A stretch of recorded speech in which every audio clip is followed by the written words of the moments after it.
Hi everyone, Richard here at Calvin Wazoo bringing you another video. And I'm going a little bit out of sequence here with my series Frank Zappa, one album at a time.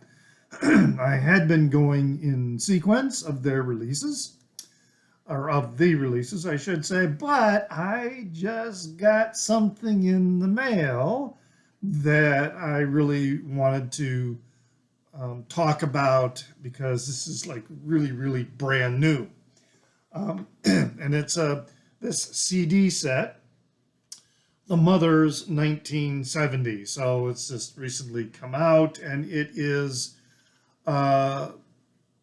official release 116. Yeah, it's a big catalog. And what this is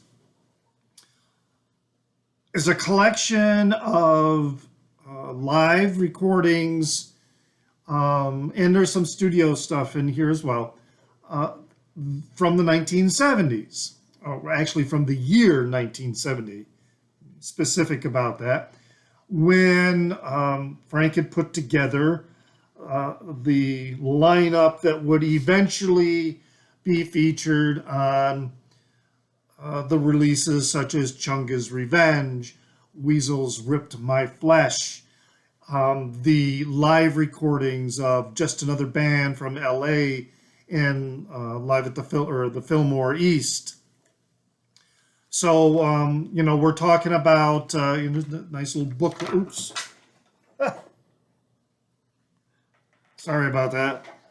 But nice little booklet that's got, lists who the band members were. There's Mark Volman and Howard Kalin, who were also known as the Fluorescent Leech and Eddie from the Turtles, George Duke, Ian Underwood, Jeff Simmons, and Ainsley Dunbar.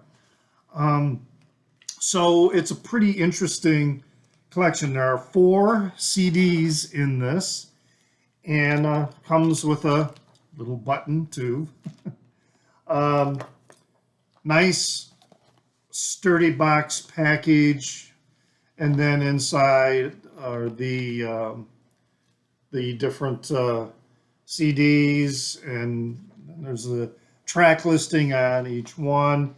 Then there's the track listing also in the booklet with a little more information. This is not something for the casual Zappa fan. Even if you really like a lot of his music and releases,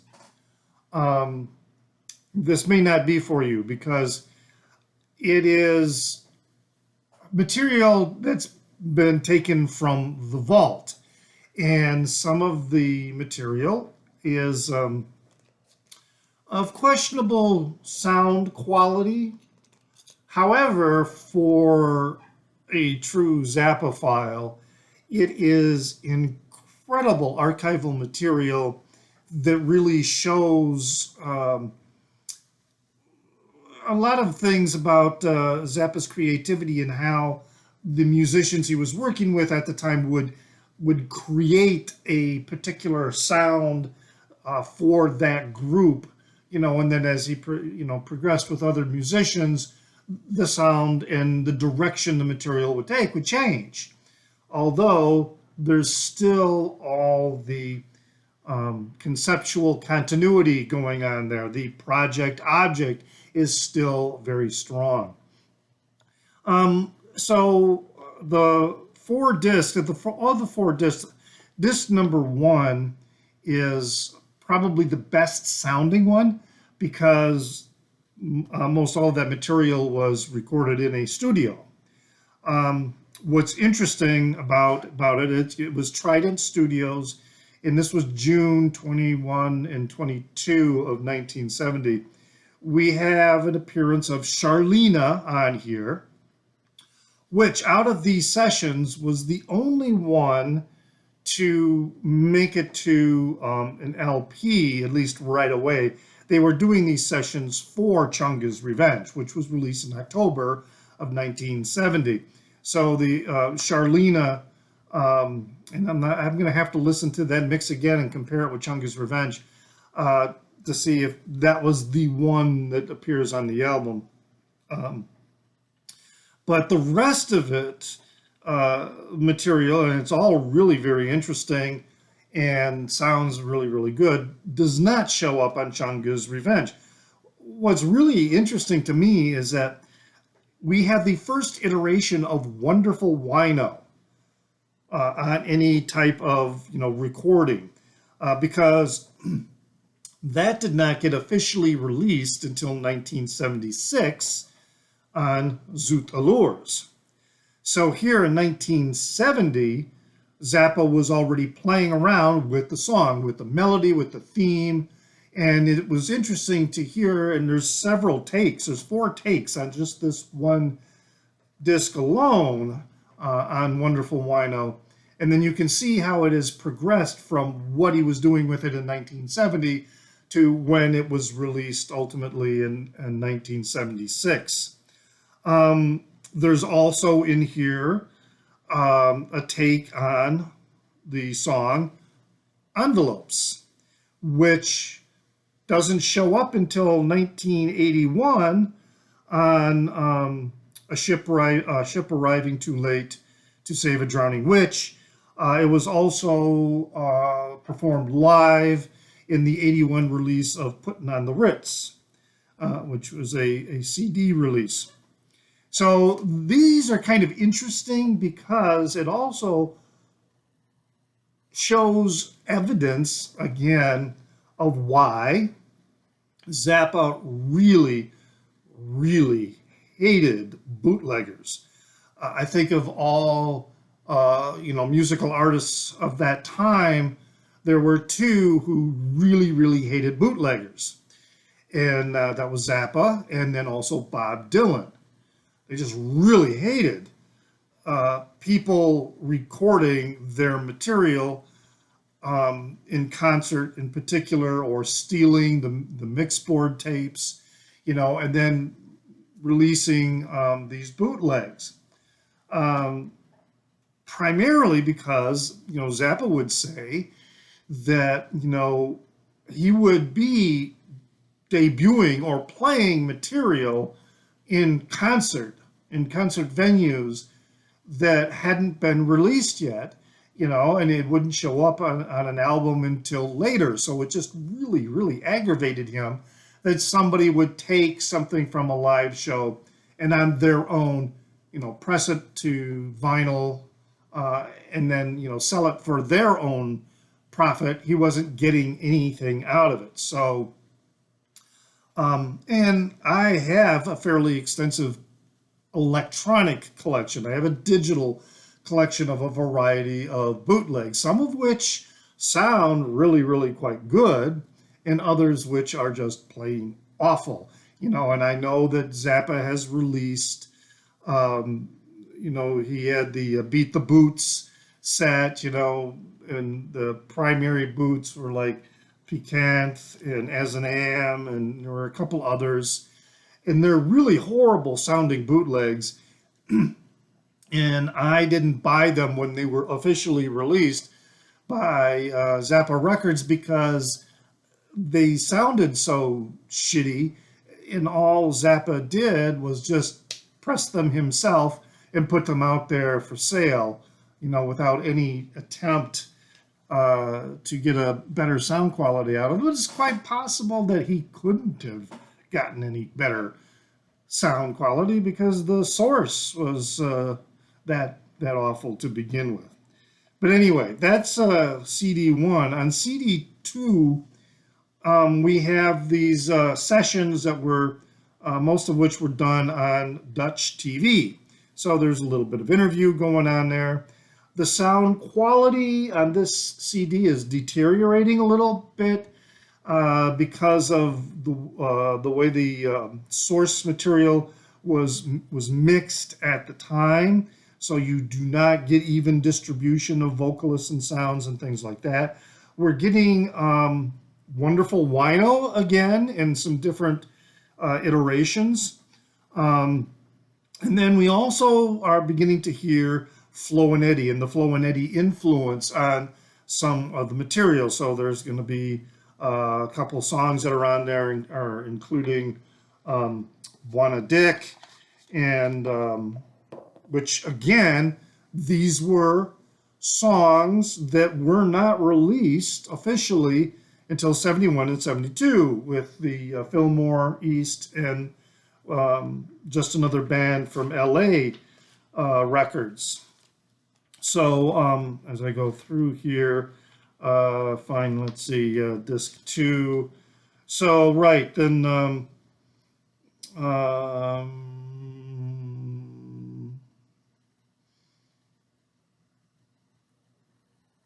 well, those songs are going to be coming later, I think. No, yeah, they're at the end of disc two when they're doing that routine, which was pretty famous on the Fillmore album. What kind of girl do you think we are? Want a dick? Do you like my new car? And then of course they sing Happy Together. They have an insert in there of Daddy, Daddy, Daddy, which is from Hells. Um, but again, there's a lot of other material in there. Those five tracks at the end of the CD are from Pepperland in San Rafael, California. So we see this influence developing. This was in 1970, but again, the other releases, live releases, didn't come until 71 and 72, and they were from shows that were even later than this. So again, an example of, when people would leak this material, it was something that, really grinded at Zappa.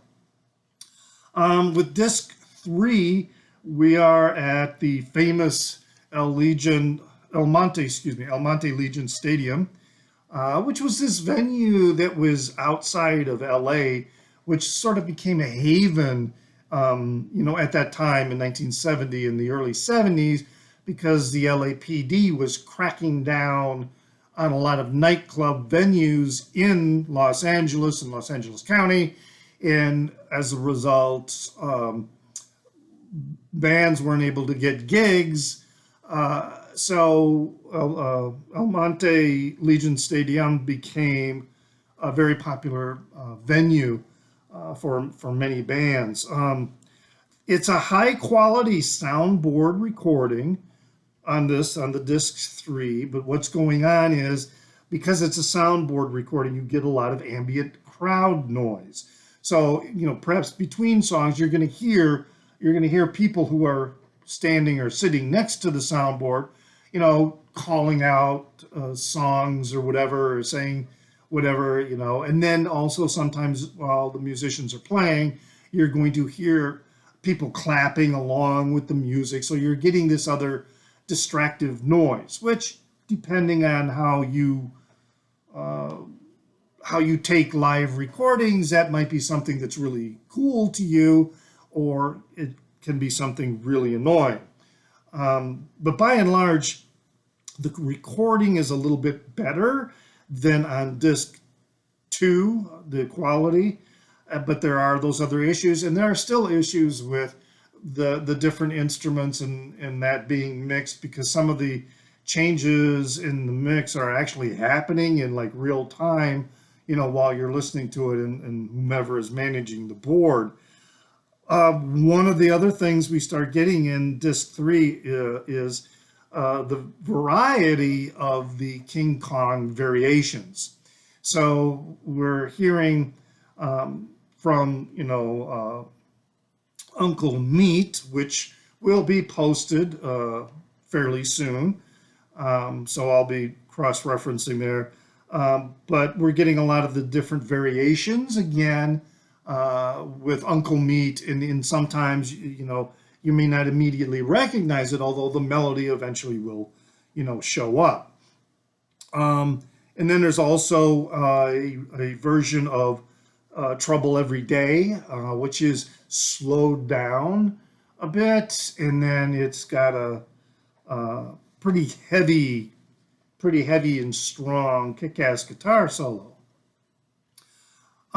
So then we move to the fourth disc, which is kind of a hodgepodge of recordings that Frank made with his own recorder. So there are some songs that he taped, but then there's also a lot of conversation, dialogue. Some of it's pretty inane, some of it's kind of interesting. It all depends, on that.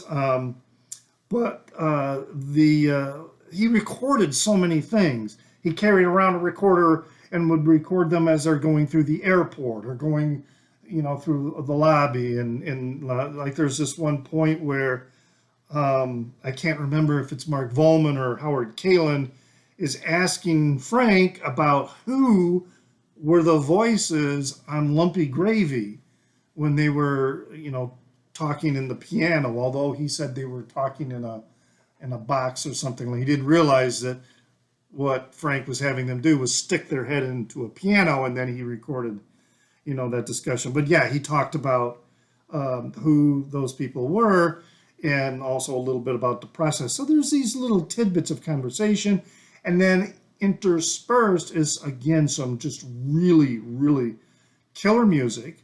But it's not a very clean recording because this is this portable recorder that Frank was using, and he would put it on stage and he would record also what was going on stage, and so sometimes the recording parts of different instruments or voices will sound very clear and others will not.